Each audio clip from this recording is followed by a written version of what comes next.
아시아는 다 미개한 나라야. 라고 말하는 한 남성이 있습니다.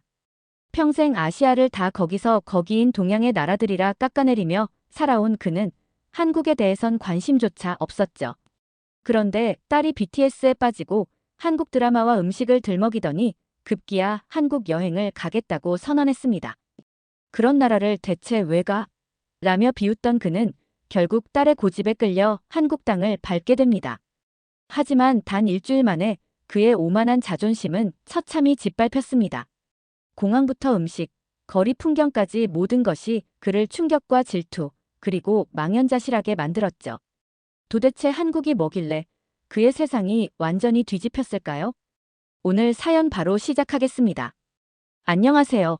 저는 톰 윌슨이에요. 미국 뉴저지 교회에서 태어나 자랐습니다. 저는 제가 평범한 사람이라고 생각했는데 사실 그 평범함 뒤에 아시아인들에 대한 편견이 깊게 깔려 있다는 걸 뒤늦게 깨닫게 됐습니다. 처음엔 별 생각 없었어요. 어릴 적 우리 동네에 중국인 가족이 이사 왔었는데 매일같이 시끄럽고 골목을 어지럽히는 모습이 제게 불쾌한 인상을 준 적이 있거든요. 그 기억이 이상하게도 머릿속에서 자꾸 커지더니 어느 순간부턴가 아시아인은 불편한 이웃이라는 식의 묘한 공식이 제 안에 생겨버린 거예요. 그 뒤로 자라면서 저는 아시아계 사람들을 보면 본능적으로 거리를 뒀습니다. 크게 문제를 일으키지는 않았지만 굳이 친해지려 노력하지도 않았죠. 그리고 한국인들을 중국인과 비슷하게 취급했어요. 대학 시절 룸메이트로 한국인이 배정된 적이 있었는데 저는 그를 제대로 이해하려고 해본 적이 없었습니다. 그는 얌전하고 조용한 편이었는데 저는 괜히 그가 마음에 들지 않았어요. 어떤 날은 그 친구가 해먹던 김치찌개의 향이 온 집안에 퍼졌는데 저는 속으로 또 음식 냄새야 라고 투덜댔죠. 지금 생각하면 정말 무례했던 행동이지만 그때는 제가 틀렸다는 사실도 모르고 당당했어요. 사회에 나가서도 이런 태도는 크게 바뀌지 않았습니다.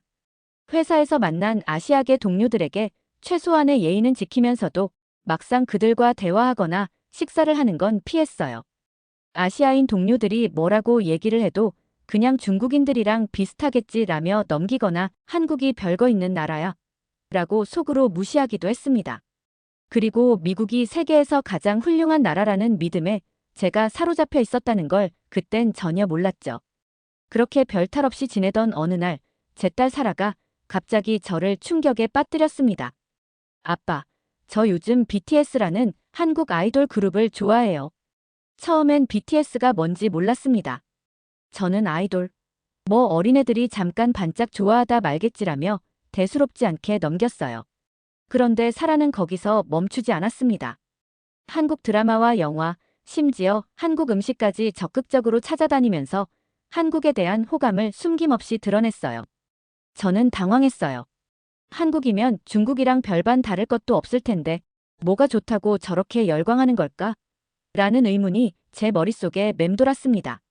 사실 딸아이가 아시아 문화를 좋아한다는 게 기분이 썩 좋지 않았죠.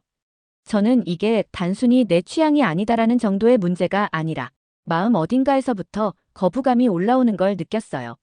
어느 주말 저녁 사라가 한국 음식을 먹으러 가자고 졸랐을 때 저는 화를 내고 말았습니다. 사라, 또 한국? 대체 뭐가 그렇게 좋아서 그래? 거긴 그냥 중국 옆에 붙어있는 조그만 나라 아니야? 그 순간 사라의 표정이 굳더군요. 아빠, 그 말 너무 무례한 거 알아요? 저는 그 반응에 더 짜증이 났습니다. 그래, 그럼 내가 그렇게 한국을 잘 안다고 생각하니? 인터넷에 올라온 자료 몇 개 읽고 노래나 드라마 몇 편 본 걸로 다 아는 척하지 마. 라며 목소리를 높였어요. 사라는 잠시 말을 잇지 못하다가 방으로 들어가 문을 쾅 닫았습니다. 하지만 이상하게도 그날 밤 저는 잠이 오지 않았습니다. 내가 너무 심했나? 그래도 사라가 갑자기 한국에 빠져드니까 솔직히 이해가 안 되긴 해.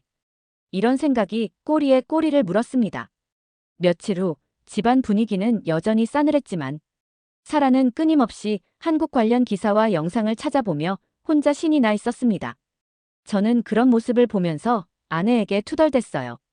왜 저럴까? 다른 나라들도 많은데 하필. 그냥 일시적인 유행이면 좋겠네. 아내는 저를 쳐다보며 한숨을 쉬었어요. 톰, 당신이 무슨 생각하는지 알아. 근데 저렇게 열정적으로 뭔가를 좋아하는 게 잘못된 건 아니잖아. 조금만 열린 마음으로 봐주면 안 돼? 저는 고개를 돌렸어요. 열린 마음이라니, 그 말이 왜 이렇게 불편하게 들리는 걸까요? 저는 늘 관대하고 합리적인 사람이라고 믿었는데 정말 이 문제에선 그렇지 못했던 거죠. 그런데 갈등은 예상치 못한 방식으로 찾아왔어요. 어느 날 사라가 식사 중에 대뜸 말했어요. 아빠, 저 한국 가보고 싶어요.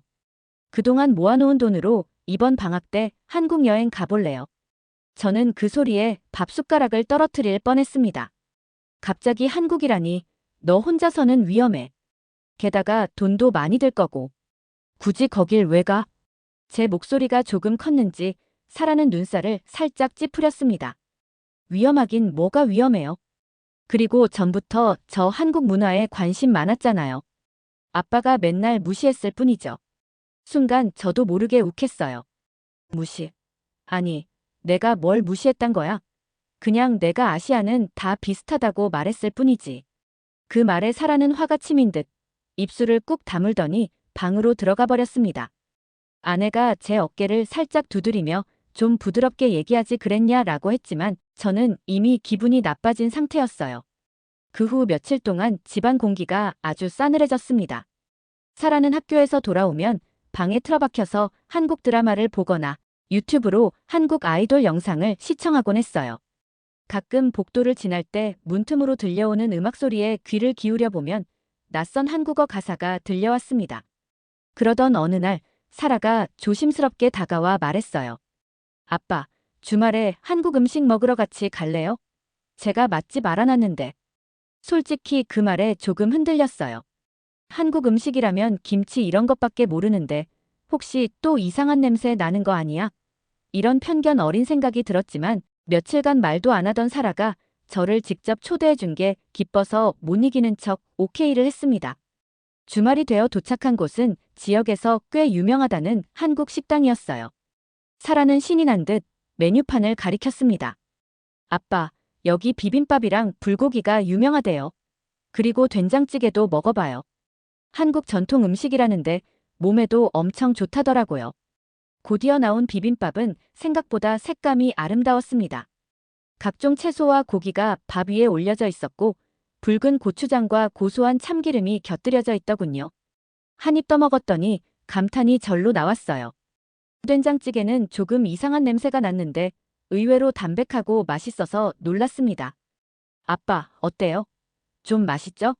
사라가 물었고 저는 슬쩍 시선을 피하며 답했어요. 먹을만하네. 생각보단 훨씬 깔끔하긴 하다. 사라는 그 말에 기뻐하는 것 같았지만 제가 크게 감탄하지 않는 걸 보고는 살짝 아쉬워 보이기도 했습니다. 식사를 마치고 집으로 돌아오는 길, 사라는 조심스럽게 제게 물었습니다. 아빠, 한국이 그렇게 나쁜 나라는 아니죠? 저는 순간 말문이 막혔어요. 나쁜 나라라고 생각했던 건 아니지만 중국이랑 비슷하고 그저 그런 곳이라는 둔감한 편견이 있었던 건 사실이잖아요. 그래서 저는 솔직하게 인정할 수밖에 없었어요. 그래, 내가 잘 몰랐나 봐. 그러자 사라는 환하게 웃으며 그럼 됐어요. 라고 말했고 저는 괜히 기분이 묘해졌습니다. 그러고 보니 사라가 처음부터 저와의 갈등을 원한 건 아니었을 거예요. 그저 자신이 좋아하는 것을 가족과 나누고 싶었을 뿐이겠죠. 내가 그걸 이해해주지 못했던 게 문제였네. 라는 생각이 들자 살짝 미안한 마음이 생기기 시작했습니다. 딸 사라가 한국에 푹 빠져 있다는 사실을 알게 된 뒤로 제 머릿속엔 늘 한국이 정말 그렇게 매력적인 나라일까? 라는 의문이 맴돌았습니다. 그러던 어느 날 아내가 신문을 뒤적이다 말했어요. 여보, 우리 동네 한인 커뮤니티 센터에서 주말 행사한다는데 한번 가볼래? 한국으로 이민 계획 중인 사람들이 모여서 정보도 교환하고 친목도 쌓는다고 하네. 처음엔 좀 꺼려졌지만 어차피 궁금해하잖아. 직접 만나보고 얘기 들어보면 좋을 것 같아라는 아내 말에 설득당했습니다. 아마도 사라 때문에 제 호기심이 커졌던 것도 있겠죠. 행사 당일 저는 약간 긴장된 마음으로 센터에 들어섰습니다. 출입문 주변에 한글과 영어가 섞인 안내문이 붙어 있었고 내부엔 다양한 연령대의 사람들이 모여 있었습니다. 안녕하세요. 하며 반갑게 인사하는 분들도 있었지만 저는 아직 서먹해서 소극적으로 눈인사를 건넸어요. 사라는 벌써부터 몇몇 사람들과 한국 드라마 이야기를 주고받고 있었습니다. 저는 쭈뼛거리다 커피 한 잔을 집어들었는데 바로 옆에서 인사를 건네는 분이 있었습니다. 그분은 중년 남성으로 짧게 자기소개를 하길 스티브 김이라고 했습니다. 한동안 미국에서 살았어요. 최근에 한국으로 돌아갈까 고민 중이라 여기서 사람들과 정보 교환도 하고 있죠. 저는 반가운 마음에 질문을 쏟아냈습니다. 한국으로 돌아가신다니 미국보다는 좀 불편하지 않을까요? 스티브 김 씨는 웃으며 대답했습니다. 사람마다 다르겠죠. 전 한국의 의료 제도나 가족 중심 문화가 그립기도 하고 은퇴 후엔 좀 더 편한 삶을 살고 싶어서요. 이야기 나누다 보니 주변에서 다른 분들도 자연스럽게 합류했습니다. 한 분은 대학생 딸을 둔 어머니였는데 미국 대학 등록금이 너무 부담돼서 차라리 한국으로 돌아가 딸을 한국 대학에 보내고 싶다라고 말했습니다. 또 어떤 분은 은퇴 후 의료비 문제를 언급하며 한국이 국민건강보험이 잘 돼 있어서 경제적으로 덜 부담스러울 것 같다고 했어요. 저는 슬쩍 반문했죠. 그래도 미국이 선진국인데 굳이 한국으로 돌아간다는 게 이해가 안 되네요.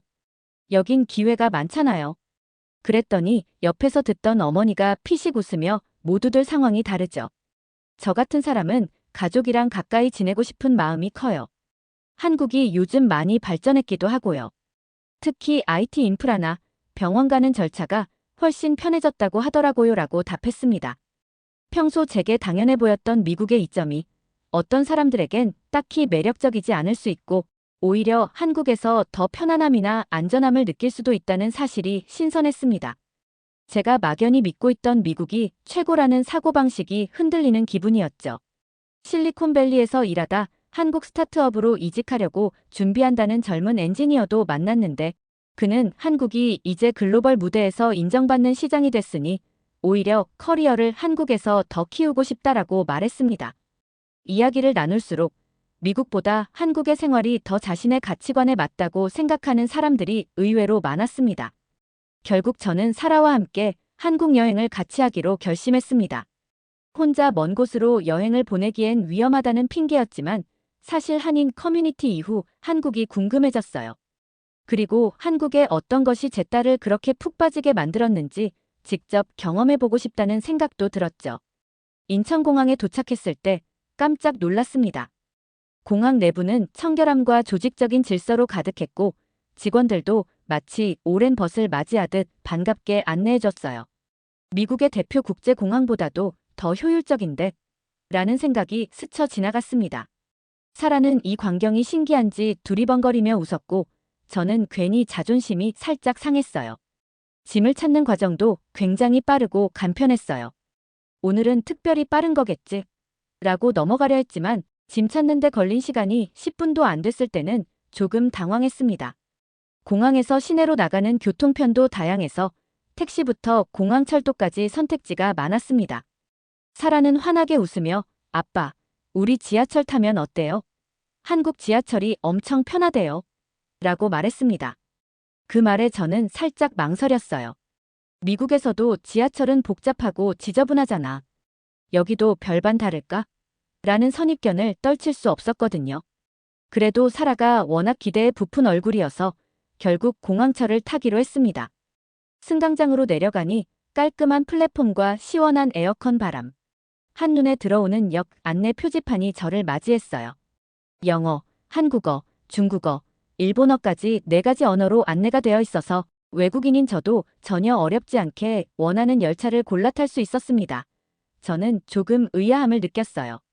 게다가 열차가 정확한 시간에 도착하는 건 물론이고 내부 시설도 너무 깔끔해서 과연 아시아 지하철이 맞나 싶었습니다. 열차 창밖으로 보이는 광활한 도시 풍경에 사라는 연신 탄성을 질렀습니다. 아빠, 저기 봐요. 건물도 엄청 높고 도로도 정말 잘 정비되어 있네요. 생각보단 훨씬 현대적이네. 저는 무심한 척 대답했지만 속으론 아니, 이 정도 발전한 나라일 줄은 몰랐는데 하고 감탄하고 있었습니다.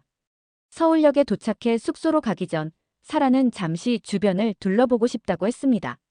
저도 시차 적응이 필요하긴 했지만 첫날부터 호텔에 처박혀 있기엔 아쉬운 마음이 들어서 동의했어요. 지하철역 에스컬레이터를 타고 지상으로 올라가는 순간 진짜 서울이 눈앞에 펼쳐졌습니다. 고층 빌딩 사이로 바쁘게 움직이는 인파, 번쩍이는 간판과 세련된 가게들, 여유롭게 커피를 마시는 청년들. 그 모든 풍경이 이질적이면서도 묘하게 정돈된 느낌을 주었습니다. 점심때가 돼서 근처 식당을 찾았는데 저는 또 한 번 놀랐습니다. 미국에선 식당 검색을 잘못하면 꽤 애매한 곳에 걸릴 때도 있는데 여긴 그냥 근처 아무 가게 들어가도 실패할 확률이 낮아 보였습니다. 사라는 피곤해 보이지도 않는지 음식을 주문하자마자 아빠, 한국에서는 반찬이 공짜래요. 라며 신나서 말했어요. 반찬을 몇 가지 주기에 저는 당연히 추가 요금이 있을 거라고 생각했는데 전혀 아니더군요. 진짜 공짜라고. 그럼 리필도 되나? 하고 물었더니 종업원이 재빠르게 웃으면서 네, 원하시면 더 드릴게요. 라고 대답했습니다. 식사를 마치고 거리로 나오니 어딜 가나 무료 와이파이 존이 잡혔어요. 길거리에 있는 안내판도 디지털로 되어 있어서 길 찾기가 수월했습니다. 사라는 신이 나서 휴대폰을 들고 여기저기 지도를 확인하며 아빠, 여기서 조금만 걸으면 쇼핑몰이 있대요. 가보자. 라고 활기차게 외쳤어요. 비록 저는 시차와 피로가 몰려왔지만 첫날부터 한국을 느낄 수 있는 좋은 기회라 생각해 사라를 따라가 보기로 했죠. 고층 건물들 사이를 걸으며 저는 그동안 가졌던 한국은 중국 옆에 붙어 있는 작은 나라라는 인식이 얼마나 허무맹랑했는지 깨닫고 있었습니다. 이미 거리의 풍경만 봐도 이곳은 내가 무시했던 아시아의 변방이 전혀 아니구나. 라는 사실이 분명했어요. 사라는 길을 걷다 문득 제 손을 살짝 잡으며 말했습니다. 아빠, 어때요? 한국 좀 괜찮지 않아요? 저는 고개를 돌려 사라를 보며 빙긋 웃었어요. 그래, 솔직히 말하면 훌륭해. 깜짝 놀랐어. 사라는 그 말을 듣더니 얼굴이 환해졌습니다. 그럼 우리 오늘 밤엔 뭐 할까요? 근처에 시장도 있고 카페 거리도 유명하대요. 제가 피곤하다는 이유로 거절하려는 찰나 문득 이곳에 왔으니 최대한 많이 보고 느끼고 경험해야겠다는 생각이 들었습니다. 한국에서 지낸 지 며칠이 지났습니다. 이제는 한국 음식도 조금 익숙해졌고 길거리에 흐르는 한국 노래를 들으면 이거 어디서 들어본 곡인데? 하며 흥얼거리게 되네요. 스스로도 놀라워요. 아마 사라가 저를 여기에 완전히 적응시키려고 별별 노력을 다 한 덕분이겠죠. 오늘은 사라가 전통시장에 가자고 졸랐습니다. 사실 저는 이미 서울 시내를 꽤 돌아다녔고 쇼핑몰이나 현대적인 거리에 익숙해졌는데 전통시장은 또 어떤 분위기일까 궁금했어요. 아빠, 진짜 한국 문화를 느끼려면 전통시장이 최고래요. 거기서 파는 길거리 음식도 엄청 맛있다던데. 사라가 신나게 말하니 저도 어느새 그 열정에 끌려버리고 말았습니다. 지하철을 타고 시외곽 쪽으로 이동하니 시장이라는 이름이 붙은 건물들이 하나둘 눈에 들어왔어요.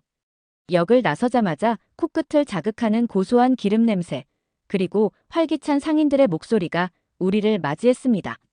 여기는 또 어떤 세상인가? 잠시 멈춰서서 주변을 둘러보니 각종 야채와 과일을 진열해 놓은 가게에서부터 길거리 음식을 파는 노점까지 시장 전체가 크고 작은 에너지로 가득 차 있었어요. 아빠, 저거 봐요. 사라는 한 할머니가 파는 호떡 노점을 가리켰습니다. 이미 줄이 꽤 길었는데 사라는 곧장 줄 뒤로 뛰어가 서더니 저를 재촉했죠. 빨리 와요. 여기 진짜 맛있나 봐요. 저는 줄을 서면서도 살짝 의심했어요. 달달한 빵 같은 건가? 그런데 이미 사라는 맛본 적이 있는 듯 뜨거워도 꼭 먹어봐야 해요. 라며 저를 흥분시키려 애쓰더군요. 드디어 우리 차례가 되어 호떡을 한 입 베어 무는 순간 저는 솔직히 와, 이거 정말 맛있는데? 를 외칠 뻔했습니다. 겉은 바삭하고 속은 달콤한 시럽이 흘러나오는데 그 조화가 예술이었죠. 사라가 환하게 웃으며 어때요, 아빠? 한국 길거리 음식 괜찮죠? 하고 묻길래 저도 고개를 끄덕일 수밖에 없었습니다. 시장 안을 더 들어가 보니 각종 수산물과 고기, 반찬 가게가 쭉 늘어서 있었습니다.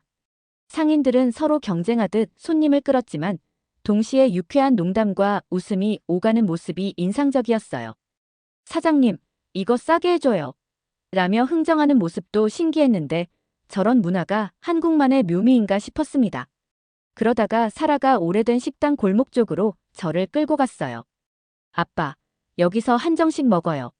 친구가 이 가게가 현지인들 사이에서 유명하대요. 저야 이미 한식을 접해봤지만 정식이라고 하니 또 다른 기대가 생겼습니다. 가게 문을 열자 아담한 내부에 나무 의자와 탁자가 놓여 있었고 벽면에는 온갖 메뉴 사진과 손님들의 후기가 빼곡히 붙어 있었어요. 곧이어 나온 음식은 생각 이상으로 푸짐했어요. 밥과 국 그리고 무려 10개 이상의 반찬이 가득 차 있었습니다. 김치, 나물, 생선구이, 전 너무 많아서 뭘 먼저 집어야 할지 헷갈릴 정도였죠. 와, 이건 좀 과한데? 제가 웃으며 말하자 사라는 한국에서는 이렇게 여러 가지 반찬을 한 상에 차려놓는 걸 전통으로 삼나봐요라고 대답했습니다. 그리고 저도 모르게 반찬 하나하나를 맛보며 이건 무슨 맛일까? 를 탐구하고 있었어요. 식사를 마친 후 주인장은 무언가 더 줄 게 있는지 물어봤고 우리는 이미 배가 너무 불러 더 먹을 수 없었어요. 계산을 마치고 나오면서 사장님, 잘 먹었습니다. 라고 인사를 건넸더니 사장님이 환하게 웃으며 다음에 또 오세요. 라고 받아주셨습니다. 불과 며칠 전까지는 낯설었던 한국어 인사가 이제는 살짝 자연스러워진 제 자신이 신기했습니다. 밖으로 나오니 어느새 해가 뉘엿뉘엿 지고 있었어요. 시장 골목에 걸린 조명이 하나둘 켜지며 낮과 다른 분위기가 펼쳐졌습니다. 사라는 제 팔을 살포시 잡으며 아빠, 한국 좋죠? 제가 왜 여기 오고 싶어 했는지 이제 조금은 알겠나요? 라고 물었습니다. 저는 솔직히 고개를 끄덕이며 대답했어요. 그래, 알 것 같아. 내가 여길 좋아하는 이유가 충분히 이해돼. 그 순간 사라가 살짝 울컥하는 표정을 지으며 말했습니다. 아빠가 그렇게 말해주니 너무 좋아요. 사실 예전엔 아빠가 제 말을 전혀 들어주지 않을까봐 무서웠거든요. 저는 괜히 미안해져서 사라의 손을 살짝 잡고 말했습니다. 미안했어, 사라. 그리고 고마워. 덕분에 이렇게 새로운 세계를 알게 됐으니까. 저녁 하늘 아래서 시장 골목을 함께 거니는 동안 저는 사라가 한국 문화를 사랑하게 된 이유를 조금씩 이해하게 됐습니다. 다음 날 아침 눈을 떴는데 왼쪽 어깨부터 목까지 찌뿌둥하니 통증이 느껴졌습니다. 한국에 와서 매일 새로운 체험을 하느라 피곤이 쌓인 건지 밤새 잘못 자서 뭉친 건지 헷갈렸어요. 처음엔 대수롭지 않게 넘겼지만 시간이 지나도 통증이 계속되니 살짝 걱정이 됐습니다. 사라가 저를 보더니 아빠, 그냥 병원 한번 가봐요. 한국은 병원 시스템이 엄청 편리하고 빠르다던데 라고 했어요. 저는 미국식 사고방식으로 병원이라면 예약 잡고 며칠, 아니 몇 주를 기다려야 하는 거 아냐? 라고 묻자 사라는 여긴 달라요. 직접 확인해보세요. 라며 저를 병원으로 데려가려 했습니다. 솔직히 저는 내심 긴장했습니다. 미국에서는 의사 만나기가 쉽지 않았고 보험 문제와 예약 절차 때문에 꼴머리를 앓은 경험이 많았거든요. 그런데 사라는 자기가 미리 검색해놨다며 지하철 몇 정거장 거리의 정형외과를 추천했습니다. 설마 하며 반신반의했지만 일단 움직여보기로 했습니다. 지하철역에서 내려 몇 분 걷자 깔끔하게 꾸며진 병원 건물이 나왔습니다. 로비에 들어가자마자 직원을 만났는데 그녀는 진료 보러 오셨나요? 바로 안내해드릴게요 라고 말하며 부드럽게 웃었습니다. 이렇게 바로 안내해준다고. 저는 조금 의아했지만 접수부터 진료까지 체계적으로 이어지는 과정이 정말 순조로웠습니다. 미국에서였다면 보험 서류부터 의료기록 확인, 예약 대기 등으로 시간을 꽤나 잡아먹었을 텐데 여기선 여행자 신분을 확인하고 증상을 말하니 바로 대기실로 안내해 주더군요. 그 사이 사라는 병원 안에 비치된 각종 안내문을 살펴보며 와, 여기 외국어 서비스도 지원해 주나 봐요. 라며 감탄했습니다. 저도 슬쩍 보니 영어, 일본어, 중국어로 된 의료 안내문이 정리되어 있었어요. 이 정도면 해외 환자도 불편 없이 치료받을 수 있겠다는 생각이 들었습니다. 잠시 앉아서 대기하자 곧 제 이름이 불렸습니다. 이렇게 빨리? 라고 생각할 새도 없이 의사와 마주 앉아 통증 부위를 검진받게 됐어요. 의사는 차분한 영어로 증상을 물어보고 간단한 검사와 함께 물리치료가 효과적일 거라며 처방을 내렸습니다. 치료실로 이동해 20여 분간 물리치료를 받고 간단한 스트레칭 방법까지 배운 뒤 진료비를 계산하려고 하니 머리가 띵했어요. 너무 저렴해서 계산서를 2번 쳐다봤습니다. 미국 기준으로는 상상 못할 금액이었거든요. 사라는 제 반응에 웃으며 아빠, 의료 때문에 미국에서 한국으로 이민 갔다는 사람들이 많다잖아요. 이 정도면 이해가 되죠? 라고 말했습니다. 병원 문을 나서면서 저는 거의 충격 상태였어요. 요즘 미국에서도 의료보험 문제로 골머리를 앓는 사람을 많이 봤는데 한국인들은 훨씬 안정적인 의료 환경에서 살고 있다는 생각이 들었습니다. 점심시간이 되어 근처 식당을 찾았는데 다시 한번 생활 인프라에 감탄할 일이 생겼습니다. 가게에서 QR코드로 주문과 결제가 가능하다고 하더군요. 음식을 먹으며 창밖을 바라보니 한국인들이 부지런히 움직이면서도 상대적으로 시간 낭비가 적다는 생각이 들었어요. 사라는 식사가 끝나자마자 아빠, 오늘은 편의점도 한번 가봐요. 거긴 24시간이래요. 하고 제 손을 이끌었습니다. 입구에 들어서자마자 협소한 공간에 온갖 상품이 빼곡히 진열된 모습이 눈에 띄었고 전자레인지나 컵라면 조리기, ATM 같은 편의시설도 오밀조밀 들어가 있더군요. 숙소로 돌아가는 길, 저는 문득 이런 질문이 생겼습니다. 한국이라는 나라가 단지 효율적이기만 한 걸까? 그 뒤에 숨은 가치관이나 사회 구조는 어떨까? 그 의문을 사라에게 털어놓으니 사라는 아빠. 제가 알기로는 한국이 가족 중심 문화가 강하고 사람들 간의 유대감이 깊대요. 그러면서도 동시에 경쟁이 심하고 일처리에선 속도를 우선시한대요. 라고 답했습니다. 오늘은 사라와 함께 다도 체험이라는 것을 하러 갔습니다. 차를 마시는 게 뭐 대수일까? 싶었지만 막상 들어서니 편안하면서도 엄숙한 분위기가 뭘 좀 아는 것 같았어요. 한복을 곱게 차려입은 스태프가 우리를 안내하며 차를 우려내고 마시는 과정은 마음을 정돈하고 상대를 배려하는 시간이랍니다라고 설명했습니다. 저는 순간 쑥스러워졌어요. 이렇게까지 깊이 생각하면서 차를 마신다고. 작은 방 안에 들어가 차 한 잔이 나오기까지 여러 절차가 이어졌습니다. 손을 씻고 앉는 자세도 배워야 했는데 솔직히 다리는 좀 저렸지만 묘한 긴장감이 들었어요. 사라는 무척 신이 났는지 가만히 호흡을 고르며 차를 우려내는 모습을 유심히 지켜봤습니다. 그리고 스태프가 조용히 차를 건네자 사라는 감사합니다라고 말하고 살짝 맛을 봤어요. 와, 아빠, 이 차 진짜 향이 좋네요. 저는 살짝 경직된 자세로 차를 받으며 그래, 어떤 맛이야? 라고 물었습니다. 한 입 머금으니 진하면서도 부드러운 풍미가 입안에 퍼져서 의외로 꽤 괜찮았어요. 이 과정을 마치고 나니 간단한 예절 교육이 이어졌습니다. 스태프가 한국에서는 예로부터 어른이나 손님을 대할 때 작은 몸짓 하나에도 정중함이 깃들어 있지요라고 말했어요. 저는 평소 예의를 따질 일이 별로 없었기에 어색했지만 막상 들어보니 왜 한국인들이 자기 문화를 자랑스러워하는지 조금은 느낄 수 있었습니다. 수업이 끝난 뒤 저는 스태프와 대화를 나눌 기회가 있었어요.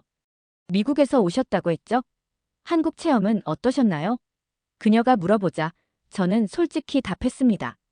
생각보다 훨씬 진지하고 깊이가 있네요. 차를 이렇게까지 신중하게 마실 줄은 몰랐어요.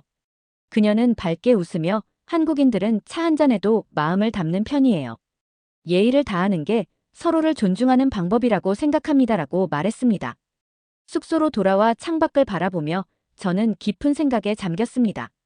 처음 한국에 대해 반감을 가졌을 땐 어차피 중국이랑 비슷할 걸이라는 식의 무지한 편견이었죠. 하지만 이 여행을 통해 한국인들의 자부심, 가족 중심 문화, 그리고 전통과 현대가 공존하는 모습을 직접 보고 들으니 제 생각이 완전히 달라졌습니다. 사라가 제 방 문을 똑똑 두드리며 들어오더니 아빠, 내일이면 떠나야 하는데 기분이 어때요? 라고 물었습니다. 저는 잠시 고개를 떨군 뒤 솔직히 말했죠. 좀 섭섭하네. 한국이 이렇게 흥미로운 나라일 줄은 몰랐어. 사실 조금만 더 있으면 어떨까 하는 생각도 들어. 그러자 사라는 장난스러운 미소를 지으며 그래서 제가 계속 오자고 졸랐던 거예요. 이제 이해됐죠? 라고 말했습니다. 아침이 밝았습니다. 공항으로 가기 위해 짐을 챙기던 중 문득 창밖에 펼쳐진 서울의 모습을 눈에 담았습니다. 거대한 빌딩 숲과 멀리 보이는 산자락, 그리고 바쁘게 움직이는 자동차들 모든 게 하나의 거대한 풍경화처럼 느껴졌어요. 비행기에 올라타 창밖을 내다보며 저는 마지막으로 생각했어요. 편견은 결국 무지에서 시작된다는 걸 깨달았고, 그것을 깨부수는 건 직접 보고 듣고 경험하는 과정이 필요하다는 것. 이 여행은 단순히 한국 구경이 아니었습니다. 사라와의 관계를 회복하고 제 자신의 인종적 편견을 마주하며 무엇보다 새로운 문화를 진심으로 존중하게 된 아주 값진 시간이었죠. 다음에 한국을 다시 찾게 된다면 이번엔 더 많은 사람들과 더 깊은 이야기를 나누어 보고 싶습니다. 그리고 반드시 그 여행에선 딸 사라의 가이드가 아니라 스스로 이 땅을 더 탐구해 보고 싶다는 욕심이 생겼습니다. 두 번째 사연 시작합니다. 프랑스 외교부에서 동아시아 정세를 분석하던 한 직원이 한국과 관련된 놀라운 사실을 발견했다고 합니다. 직접 확인하고자 한국을 방문한 그녀는 여러 경험을 통해 한국이 새로운 국제 질서를 만들어가는 데 중요한 역할을 할 것이라고 주장하는데요. 대체 무슨 사연일지 오늘 사연 바로 시작하겠습니다. 안녕하세요. 저는 소피아 엘트먼입니다. 프랑스 외교부에서 동아시아 정세를 분석하는 일을 하고 있어요. 솔직히 말하면 동아시아라는 지역은 저에게 꽤 낯설게 느껴졌습니다. 한반도, 중국, 일본, 그리고 러시아까지 이 나라들이 얽히고 설킨 복잡한 관계 속에서 각자의 이익을 위해 움직이고 있다는 건 알고 있었지만 최근에 벌어지고 있는 일들은 과거와는 차원이 달라 보였어요. 먼저 저를 놀라게 한 것은 북한과 러시아의 밀착 관계였습니다. 북한이 러시아와 군사적 협력을 강화하며 중국과는 점점 멀어지고 있다는 소식은 그야말로 충격적이었죠. 중국과 북한은 제가 알고 있기로 전통적인 동맹국이었어요. 그러나 이제는 러시아와의 관계를 강화하기 위해 중국을 뒤로 한 채 독자적인 길을 걷고 있다니. 과연 북한이 이런 선택을 한 배경이 무엇인지 궁금했습니다. 그리고 두 번째로 저를 완전히 놀라게 만든 사건은 중국이 한국을 포함한 9개국에 대해 비자 면제를 시행한다는 뉴스였습니다. 처음에는 그냥 관광 활성화를 위한 정책이라고 생각했지만 더 깊이 들여다볼수록 그 의도는 단순하지 않았어요. 북한과의 관계가 소원해지는 상황에서 중국이 한국에 손을 내밀었다는 사실은 중요한 외교적 신호로 보였죠. 한국이라니. 저는 놀라움을 감추지 못한 채 자료를 더 찾아보기 시작했습니다. 한국이 중국의 비자 면제 대상국으로 지정된 것은 단순한 우연이 아니었어요. 저는 한국이 가진 경제적, 외교적 위상을 조사하면서 그 이유를 조금씩 이해할 수 있었습니다. 한국은 단순히 미국과의 동맹에 의존하는 나라가 아니었어요. 그들은 중국과의 경제 협력을 동시에 유지하며 자신만의 균형 감각을 보여주고 있었죠. 그리고 그 균형은 북한이 러시아로 기울어지면서 중국에 더욱 매력적으로 보였을 거라는 생각이 들었습니다. 한국은 예전과 달리 동북아시아에서 미국과 중국 사이의 중간 지점이 아니라 자신만의 독립적인 목소리를 내고 있었습니다. 그리고 그 목소리는 점점 더 강력해지고 있었죠. 저는 이 모든 사건들이 한국을 중심으로 동북아시아의 새로운 질서를 다시 쓰이는 게 아닐까 하는 생각이 들었습니다. 처음 북한과 러시아의 관계를 접했을 때 솔직히 말해 혼란스러웠습니다. 북한은 오랫동안 중국이라는 거대한 우산 아래에서 외교적 보호를 받으며 국제사회의 압박을 견뎌온 나라였어요. 그런데 이제 그들이 중국을 외면하고 러시아로 기울어졌다는 것은 단순한 외교적 이동 그 이상을 의미하는 것처럼 보였죠. 북한이 러시아와 군사적 협력을 대대적으로 강화하는 과정에서 중국과의 상의조차 없었다는 점은 주목할 만했습니다. 북한이 러시아에 군사 지원을 약속했다는 소식은 중국에게는 배신처럼 느껴졌을 겁니다. 하지만 중국의 반응은 예상 밖으로 차분했습니다. 과거 같았으면 북한에 대한 강력한 경고 메시지나 적극적인 회유 전략이 뒤따랐을 텐데 이번에는 눈에 띄는 대응이 없었습니다. 대신 중국은 북한과 거리를 두는 듯 보였죠. 이는 단순히 실망해서 비롯된 것이 아니라 북한이 더 이상 중국의 전략적 파트너로 적합하지 않다는 판단 때문일 것이라는 생각이 들었어요. 그리고 그 공백을 메우기 위해 중국은 한국을 새로운 협력 대상으로 주목한 것으로 보여졌습니다. 저는 북한이 러시아로 기울어지면서 스스로 고립을 자초하고 있다는 생각이 들기 시작했어요. 러시아는 북한에게 단기적인 군사적, 경제적 지원을 제공할 수 있을지 모르지만 그들이 중국만큼 북한의 생존에 필요한 전략적 지원을 지속적으로 제공할 가능성은 낮아 보였기 때문이죠. 반면 중국은 한반도 내에서의 영향력을 유지하기 위해 새로운 파트너를 찾아야 했고 그 선택지는 한국이었습니다. 한국은 북한과는 달리 국제사회에서 신뢰받는 경제 강국으로 자리 잡고 있었어요. 미국과의 동맹 관계를 유지하면서도 중국과의 경제 협력을 꾸준히 확대하는 한국의 균형 잡힌 외교 정책은 중국에게 매력적이었을 것입니다. 북한이 러시아와 손을 잡으며 중국을 멀리한 것과는 대조적으로 한국은 미국과 중국이라는 두 강대국 사이에서 안정적이고 유연한 외교를 펼치고 있었으니까요. 이 상황에서 저는 한 가지 결론에 도달했습니다. 북한이 러시아와의 협력을 강화하면서 얻는 이익보다 잃는 것이 더 많다는 사실을 말이죠. 중국이 북한을 대신해 한국과의 관계를 강화하려는 움직임은 그 자체로 동북아시아의 외교적 균형을 흔들고 있었습니다. 중국과 한국의 협력은 단순한 경제적 관계 이상으로 발전할 가능성이 있어 보였고, 이는 북한을 더욱 고립된 상태로 몰아넣을 수 있어 보였죠. 북한은 과거에 중국과 러시아라는 두 축 사이에서 외교적 유연성을 발휘하며 살아남을 수 있었습니다. 그러나 이제 그들이 러시아에 지나치게 의존하면서 중국을 잃는다면 이는 단기적인 이익을 얻는 대신 장기적인 생존을 위태롭게 할 가능성이 컸습니다. 저는 북한이 러시아와 손을 잡으면서 중국이라는 중요한 동맹을 잃는 대가가 무엇인지 점점 더 명확히 이해하게 되었습니다. 그리고 그 결과 한국이라는 나라가 더욱 부각되고 있다는 점도 분명했어요. 북한과 러시아의 밀착, 그리고 중국의 변화는 한국이 동북아시아에서 새로운 중심축으로 떠오를 수 있는 계기를 제공하고 있었습니다. 중국이 한국의 비자 면제를 시행했다는 뉴스는 단순한 관광 정책으로 보기에는 너무도 큰 의미를 내포하고 있었습니다. 무엇보다도 이 조치는 중국이 북한과의 관계에서 느끼는 불만과 공백을 채우기 위해 한국을 새로운 협력 대상으로 보고 있다는 신호처럼 보였습니다. 조사한 바에 따르면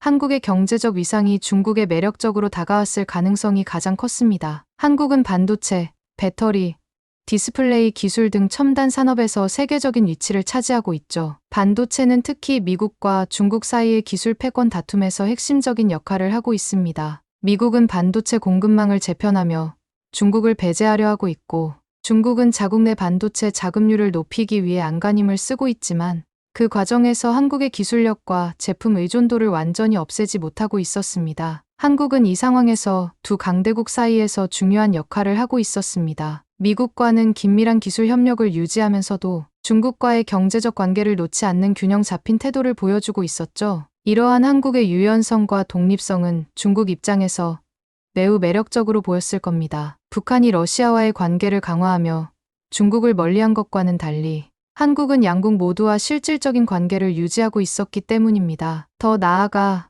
저는 한국의 소프트 파워가 중국에게도 무시할 수 없는 요소로 작용했을 것이라는 생각이 들었어요. 한류는 이미 아시아를 넘어 전 세계적으로 확산되어 있었고, 그 영향력은 단순한 문화적 유행을 넘어 정치와 경제적 협력에까지 이어지고 있었죠. 중국 역시 자국 내에서 한류 콘텐츠의 인기를 억제하려고 했지만 그 열풍을 완전히 막을 수는 없었을 겁니다. 오히려 이런 상황이 한국의 문화적 영향력이 얼마나 강력한지를 보여주는 증거가 되었죠. 저는 한국의 소프트 파워가 단지 문화적인 성과에 그치지 않고 외교적 가치에도 기여하고 있다는 점이 흥미로웠습니다. 중국이 한국과의 관계를 강화하려는 배경에는 단지 경제적 이유뿐 아니라 한국의 긍정적인 국가 이미지가 중국의 국제적 이미지 개선에도 기여할 수 있다는 계산이 있었을지도 모릅니다. 이 모든 것이 단순히 한국의 운이 좋아서 이루어진 것이라는 생각이 들지 않았습니다. 한국은 과거의 어려움 속에서도 스스로의 힘으로 경제적, 정치적, 그리고 문화적 위치를 구축해온 나라로 알고 있어요. 특히 저는 한국이 강대국들 사이에서 눈치를 보며 살아가는 것이 아니라 자신들의 이익을 최우선으로 고려하며 외교적 전략을 세우고 있다는 점에서 깊은 인상을 받았어요. 이 모든 것을 종합해보면 한국은 단순히 중국에게 필요한 경제적 파트너가 아니라 새로운 외교적 질서를 구축하는 데 중요한 연결고리로 자리 잡고 있었습니다. 저는 지금의 변화가 단지 동북아시아 내에서의 힘의 균형을 넘어 글로벌 차원에서도 중요한 변화를 가져올 것이라는 확신이 들었습니다. 한국의 대기업들은 세계적으로 유명합니다. 삼성, 현대, LG와 같은 이름들은 이제 글로벌 시장에서 없어서는 안 될 존재로 자리 잡고 있죠. 그러나 저는 한국의 경제적 성공이 단지 이런 대기업들만으로 이루어진 것은 아니라는 사실을 깨닫게 되었습니다. 심층적으로 조사를 하면서 한국의 경제를 떠받치고 있는 또 다른 기둥, 바로 중소기업들의 활약에 대해 알게 되었기 때문입니다. 이들은 조용히 그러나 굳건히 한국 경제의 뿌리를 형성하고 있었어요. 제가 가장 먼저 접한 사례는 한 중소기업의 이야기를 통해서였습니다. 이 회사는 한때 대기업의 하청업체로 시작했지만 독자적인 기술 개발을 통해 자체 브랜드를 구축하는 데 성공했습니다. 특히 스마트폰 액세서리 분야에서 이 회사는 독창적인 디자인과 기술로 세계 시장에서 주목받고 있었죠. 제가 조사한 바에 따르면 이 회사는 한류와 협력하여 마케팅 전략을 세웠고 그 결과 제품의 가치가 단순히 기술력뿐 아니라 한국의 매력이라는 감성으로도 포장되었습니다. 이 접근은 고객의 마음을 사로잡기에 충분했죠. 한국 중소기업들의 또 다른 강점은 변화에 빠르게 적응하는 능력이었어요. 팬데믹이 한창이던 시기, 많은 기업이 어려움을 겪고 있었지만 한국의 몇몇 중소기업들은 이를 오히려 기회로 삼았습니다. 예를 들어 한 중소 화장품 제조업체는 소비자들이 피부 건강에 대한 관심이 높아지자 자연 친화적인 성분을 바탕으로 한 제품을 내놓았고 이 제품은 유럽과 북미 시장에서 큰 성공을 거두었더라고요. 그들의 성공은 단지 기술력 때문만이 아니라 트렌드를 읽고 빠르게 대응하는 민첩성 때문이었죠. 이런 기업들의 성공은 한국 경제의 다층적 구조와도 관련이 있었어요. 단순히 대기업에 의존하지 않고 대기업과 중소기업이 협력하며 상생하는 구조는 한국 경제의 안정성과 지속 가능성을 높이는 데 기여하고 있었습니다. 특히 중소기업들은 수출입 시장에서 독립적으로 활동하며 대기업이 손대기 어려운 틈새 시장을 공략하는 방식으로 성장하고 있었죠. 그들은 한국 경제의 다양성과 경쟁력을 상징하는 존재였습니다. 제가 주목했던 또 다른 점은 한국의 정부와 사회가 중소기업을 지원하는 방식이었어요. 정부는 기술 혁신에 기여할 수 있는 중소기업들의 연구, 개발 자금을 지원했고 대기업과 중소기업 간의 불균형을 줄이기 위한 정책들도 적극적으로 시행하고 있었습니다. 한국 사회 역시 중소기업을 단지 작은 회사로 취급하지 않고 이들의 성공을 우리 모두의 성공으로 여기는 분위기가 있어 보였죠. 이런 상호 협력적인 생태계는 다른 나라들과는 차별화된 한국 경제의 강점으로 보였습니다. 그러나 가장 흥미로웠던 점은 중소기업들이 단순히 경제적 성과를 넘어 한국이라는 이름을 전 세계에 알리는 데 큰 역할을 하고 있다는 사실이었어요. 그들의 제품은 단지 물건이 아니라 한국의 문화, 가치를 함께 전달하는 매개체였습니다. 전통적인 디자인을 현대적으로 재해석한 제품들은 소비자들에게 K컬처라는 특별한 이미지를 전달하며 단순히 상품을 넘어서 하나의 경험을 제공하고 있었죠. 한국 경제의 성공이 단지 몇몇 대기업들의 업적이 아니라 이처럼 이름이 잘 알려지지 않은 수많은 작은 기업들의 노력에서 비롯된 것임을 깨달았습니다. 이들은 세계 시장에서 자신들만의 독특한 위치를 만들어가며 한국이라는 나라를 더욱 빛내고 있었죠. 저는 한국 경제가 왜 이렇게 강력한지를 더 깊이 이해하게 되었습니다. 그 비결은 단지 기술력이나 자본에 있지 않았습니다. 그들의 성공은 협력, 유연성, 그리고 변화를 받아들이는 능력에서 비롯된 것이었습니다. 그리고 그 중심에는 중소기업들이 있었어요. 그들의 열정과 혁신은 한국이 경제적으로 독립적인 강국으로 자리 잡을 수 있는 중요한 이유였습니다. 한국은 경제와 군사력 같은 하드 파워뿐만 아니라 문화와 감성을 통해 전 세계인의 마음을 사로잡고 있었습니다. 드라마, 영화, K-팝, 그리고 음식까지. 이른바 한류라 불리는 이 흐름은 이제 단순한 유행을 넘어 세계적인 문화 현상으로 자리 잡았죠. 특히 프랑스에서도 한류 열풍은 오랜 시간 이어지고 있으며 그 인기는 정말 대단합니다. 제 주변에도 한국 음악과 드라마에 푹 빠진 사람들이 적지 않아요. 어떤 친구는 한국어를 배우기 시작했을 정도로 한국 문화를 깊이 사랑하고 있어요. 그런데 이것이 단지 재미나 트렌드에서 그치는 것이 아니라 한국의 국가적 이미지를 바꾸고 있다는 점에서 저는 충격을 받았습니다. 제가 이 점을 체감한 것은 유럽과 아시아의 여러 젊은 층에서 한국 문화가 얼마나 깊숙이 자리 잡았는지를 조사하면서였습니다. 프랑스에서도 K-팝 콘서트는 매진 행렬을 이어갔고 BTS와 블랙핑크 같은 그룹은 단순한 아이돌을 넘어 글로벌 브랜드가 되었죠. 저는 팬들의 열정을 관찰하며 이들이 단순히 음악을 좋아하는 것이 아니라 한국이라는 나라 자체에 호감을 느끼고 있다는 것을 알게 되었습니다. 더욱 흥미로웠던 점은 한국의 소프트 파워가 경제와도 밀접하게 연결되어 있다는 것이었어요. 한류 스타들은 단지 무대 위에서 공연만 하는 것이 아니라 한국의 패션, 화장품, 음식 등을 세계에 알리는 역할을 하고 있었죠. 한류 드라마에 등장한 특정 브랜드의 화장품은 곧바로 글로벌 시장에서 판매량이 폭증했습니다. 한 드라마가 방영된 후 촬영지였던 서울의 거리는 전 세계 팬들로 북적였고 이는 단순한 관광 수익을 넘어 한국의 경제 전반에 긍정적인 영향을 미치고 있었어요. 한국 영화도 빼놓을 수 없습니다. 최근 몇 년 동안 한국 영화가 세계적인 영화제에서 수상 소식을 전하며 주목받고 있었고 이는 한국 문화의 깊이와 다양성을 알리는 계기가 되었습니다. 영화는 한국 사회의 독특한 이야기를 전달하는 매개체로 외국인들이 한국을 더 가깝게 느끼게 만드는 중요한 역할을 하고 있었죠. 특히 한식의 세계화는 한국의 문화를 더욱 강하게 인식시키는 데 중요한 역할을 하고 있었어요. 한국 음식은 이제 단순히 맛있는 음식이 아니라 건강하고 정갈한 음식으로 인식되며 전 세계에서 사랑받고 있었습니다. 한류 팬들은 단순히 소비자로 남는 것이 아니라 한국의 문화와 가치를 배우며 더 나아가 한국의 정치적, 사회적 이슈에도 관심을 가지게 되는 경우가 많았습니다. 이들은 자연스럽게 한국의 외교적 이미지를 긍정적으로 형성하는 데 기여하고 있었죠. 저는 한국이 단순히 문화적 콘텐츠를 넘어 국제 관계에서도 소프트 파워를 적극적으로 활용하고 있다는 점에 깊은 인상을 받게 되었습니다. 한국은 단지 소비되는 콘텐츠를 만드는 것이 아니라 전 세계에 한국이라는 브랜드를 확립하고 있었습니다. 이런 모습은 제가 생각했던 경제 강국 한국의 모습과는 또 다른 매력이었죠. 저는 한국이 가진 이 강력한 소프트 파워가 앞으로 세계를 어떻게 더 변화시킬지 더욱 궁금해졌습니다. 한국은 경제적, 문화적으로만 강한 나라가 아니었습니다. 제가 그 점을 깨달은 것은 한국의 외교 전략을 깊이 들여다보면서부터였습니다. 전 세계가 미국과 중국이라는 두 거대한 축 사이에서 양극화되어가는 상황에서 한국은 독특한 외교적 위치를 만들어가고 있었어요. 그들의 전략은 단순히 한쪽 편에 서는 것이 아니라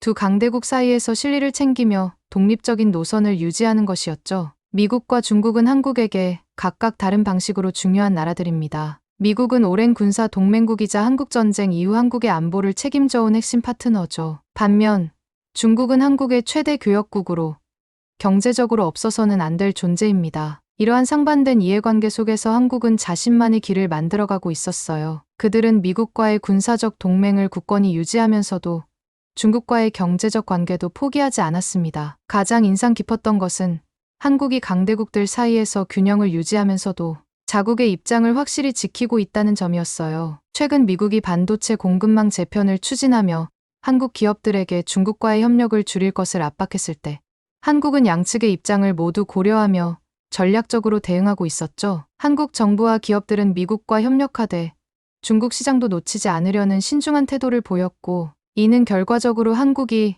양국 모두와 관계를 유지할 수 있는 기회를 만들어냈습니다. 최근 동북아시아에서 북한과 러시아의 밀착이 강화되며 지역 정세가 흔들리는 상황에서 한국은 미국과 중국 모두와 협력하면서 안정적인 균형을 유지하려고 노력하고 있었습니다. 한국은 북한과의 대화를 지속하려 하면서도 북한의 도발에는 단호히 대응하는 태도를 보이고 있었죠. 저는 한국의 외교 전략에서 주목할 만한 두 가지 특징을 발견했습니다. 첫째는 유연성입니다. 한국은 상황에 따라 전략을 조정하며 모든 선택에서 실리를 추구했습니다. 둘째는 원칙을 지키는 태도입니다. 그들은 필요할 때는 강대국들에게도 명확한 메시지를 전달하며 자국의 입장을 굽히지 않았습니다. 이 두 가지 요소는 한국이 단순히 지정학적 위치에 의존하는 나라가 아니라 스스로의 힘으로 외교적 균형을 만들어가고 있다는 것을 보여주었죠. 한국이 가진 이런 균형 감각은 국제사회에서 신뢰받는 국가로 자리 잡는 데 중요한 역할을 했습니다. 개발도상국들에게 한국은 하나의 모델로 여겨지고 있었어요. 강대국들 사이에서 독립적으로 목소리를 내고 협력과 자립을 동시에 이뤄낸 모습은 많은 나라들에게 영감을 주고 있었죠. 그들은 이 균형을 기반으로 자국의 이익을 극대화하고 국제사회에서 신뢰를 얻는 데 성공하고 있었습니다. 한국이 외교적 무대에서 보여주는 강렬한 존재감이 그들의 경제적 성공,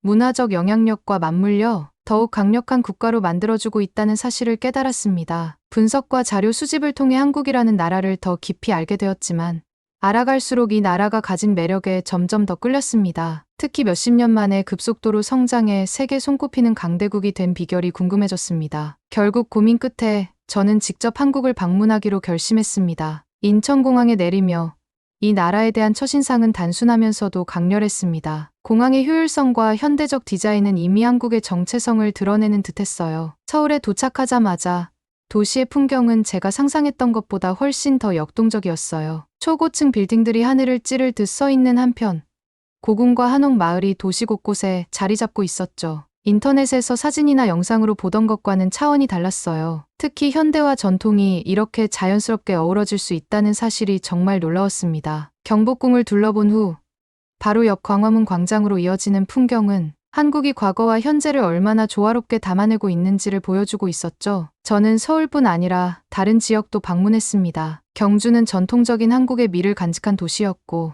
부산은 국제적인 항구 도시로서의 활기가 넘쳐났어요. 하지만 한국이라는 나라의 진짜 매력은 사람들에게 있었습니다. 만나는 사람들마다 환대와 친절로 저를 대했으며, 그들 대부분은 자신의 나라에 대한 자부심과 열정을 가지고 있었죠. 또한 저는 한국의 빠른 기술 발전을 직접 체감할 수 있었어요. 서울의 대중교통 시스템은 놀라울 정도로 효율적이었고 어디서든 초고속 인터넷이 가능했죠. 전자결제 시스템과 같은 디지털 인프라는 한국이 왜 스마트 국가로 불리는지를 잘 보여주고 있었어요. 하지만 이 모든 기술적 발전에도 불구하고 따뜻하고 인간적인 교류를 경험할 수 있었습니다. 서울에 머물던 어느 날 바쁜 일정 속에서 잠시 혼자만의 시간을 가지기로 했습니다. 지도를 들고 걷다 보니 종로의 한 조용한 골목에서 오래된 서점을 발견했습니다. 크지 않은 서점은 고요하고 아늑한 분위기를 풍기며 책에서 나는 오래된 종이 냄새가 마음을 편안하게 해주었습니다. 책을 둘러보던 중 한 중년 남성이 책을 정리하고 있는 모습이 보였습니다. 서점 주인인 그는 제가 고르는 책을 보고 다가와 말을 걸었습니다. 한국 문학 중 외국인이 읽기 좋은 책을 찾으시나요? 그는 저를 책장이 있는 쪽으로 안내하며 몇 권의 책을 추천해 주었습니다. 이 책은 한국의 일상과 정서를 잘 담아낸 작품이에요. 번역도 매끄러워 외국 분들이 읽기에 좋습니다. 대화를 나누며 그는 서점에 얽힌 이야기도 들려주었습니다. 이곳은 부모님께서 운영하시던 서점이에요. 저는 이곳에서 책을 읽으며 꿈을 키웠죠. 부모님께서는 책을 사람을 잇는 매개체로 여기셨고 저도 그 뜻을 이어가고 싶어 이 서점을 지키고 있습니다. 그의 이야기를 들으며 서점이 단순히 책을 사고 파는 공간이 아니라 한국의 문화를 전하고 사람들을 이어주는 특별한 장소라는 생각이 들었습니다. 책 한 권이 한국인의 역사와 정서를 담은 이야기로 느껴졌습니다. 한국에서의 경험 중 또 하나 놀라웠던 점은 한국 사회가 안고 있는 다양한 문제를 해결하려는 노력들이었어요. 경제적 불평등이나 고령화 같은 과제들은 분명히 존재했지만 한국인들은 이를 외면하지 않았습니다. 오히려 이를 해결하기 위해 끊임없이 대화하고 논의하며 더 나은 방향으로 나아가려는 모습을 보여주고 있었죠.